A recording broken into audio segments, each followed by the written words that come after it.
各位香港朋友，歡迎收看是是非非脫口 show。今晚我哋唔講樓價，唔講移民，唔講邊個藝人又移居英國，我哋今晚講一樣真正可以令香港人放低政治、放低股票、放低前度，甚至放低減肥大計嘅終極武器——馬來西亞樓。你有冇發現香港人對馬來西亞樓真係愛到有啲誇張？平時去茶餐廳食個菠蘿包，佢都嫌熱氣；飲杯凍奶茶，佢又話怕肥。但一聽到貓山王到貨，成班香港人即刻好似獅聞到血味咁衝出去。你見過中環啲白領未？朝頭早返工個樣，唉，香港經濟唔好啊，到夜晚見到樓，老闆開多兩粒，今晚唔使瞓。香港人食馬來西亞樓已經唔係普通食物，係一種宗教信仰，尤其係馬來西亞嘅貓山王。以前香港人食樓覺得泰國樓已經好高級，直到第一次食到馬來西亞樓之後，成個世界觀崩塌。以前樓米甜甜地咯，之後撲街，點解會苦甘苦甘，酒香酒香，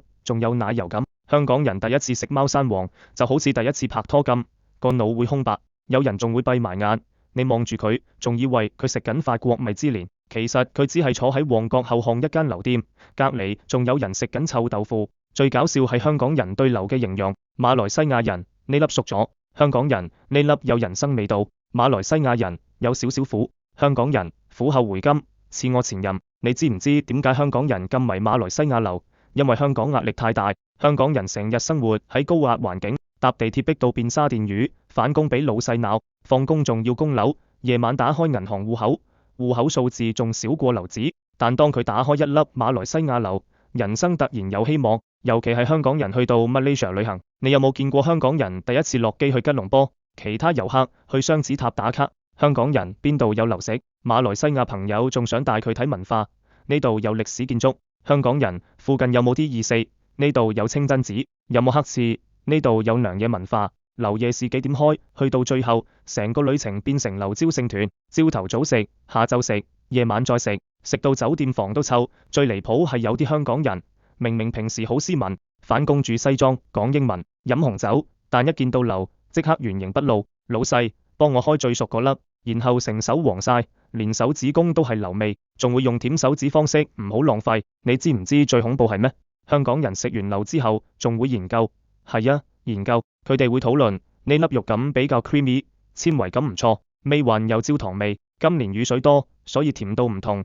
你以為佢哋品紅酒，其實係蹲喺路邊留檔。最經典係香港人同馬來西亞老闆嘅對話，老闆，包唔包甜？馬來西亞老闆，包。香港人，如果唔甜呢？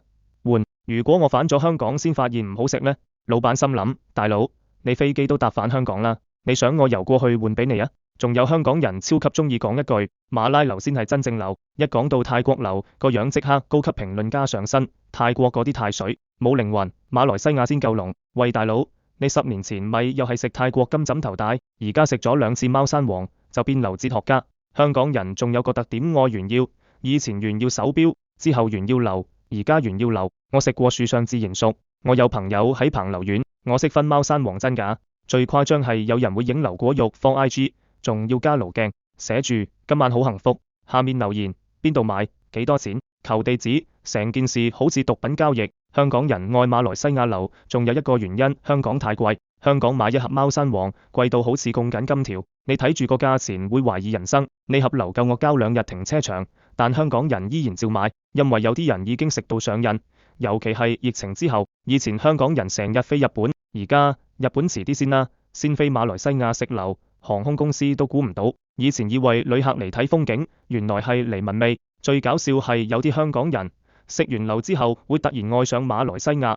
馬來西亞生活節奏好慢，啲人好有人情味，空氣好自由。其實真正原因係樓平。你試下馬來西亞冇樓，香港人第2日即刻都係香港方便啲，哈哈哈哈。仲有一樣好搞笑，香港人成日話樓臭，但最瘋狂嗰班偏偏又係香港人。地鐵唔俾帶樓，佢哋就偷偷摸摸。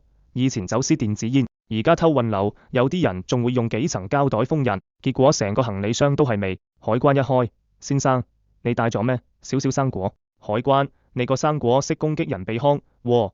最經典係香港家庭，阿媽平時成日鬧個仔亂使錢，但一見到樓買啦，難得，於是全家坐埋一齊開樓，個畫面好似團年飯，只不過其他家庭係蒸魚，香港人家庭係開刺球。你仲會見到啲香港阿叔好專業，拎起粒樓，呢粒聲唔對，敲兩下，未熟，再聞一聞，今晚可以。哇，你以為驗屍官，其實只係退休公務員，而馬來西亞人見到香港人咁癲，其實有時都驚，因為香港人真係太誇張。你開一粒留俾佢食，佢第二日帶埋成班 friend 返嚟，之後仲介紹呢個檔口好嘢，唔好同太多人講，結果全香港都知，最終排隊長過演唱會。而家馬來西亞留喺香港已經唔係生果，係身份象徵。你請朋友食普通生果，多謝；你請朋友食貓山王，你最近發達啊！有啲公司老細仲會用流做人情，送禮送月餅太普通，送流先夠霸氣，打開個盒嗰下，成間公司即刻知道，哦，有人收禮，香到全層樓都知。最尾我發現，香港人鍾意馬來西亞流，其實唔單止因為好食，而係因為嗰種感覺。香港太快、太逼、太緊張，但馬來西亞流文化，好似叫人慢落嚟，坐低，吹下水，開粒流，成班朋友邊食邊笑。對香港人嚟講，呢種感覺好奢侈，所以點解香港人一去到馬來西亞，成日會突然笑得特別開心，因為佢終於可以暫時忘記股票、租金、加班同人生壓力，專心做一件事，食流。多謝收看，下一期再會。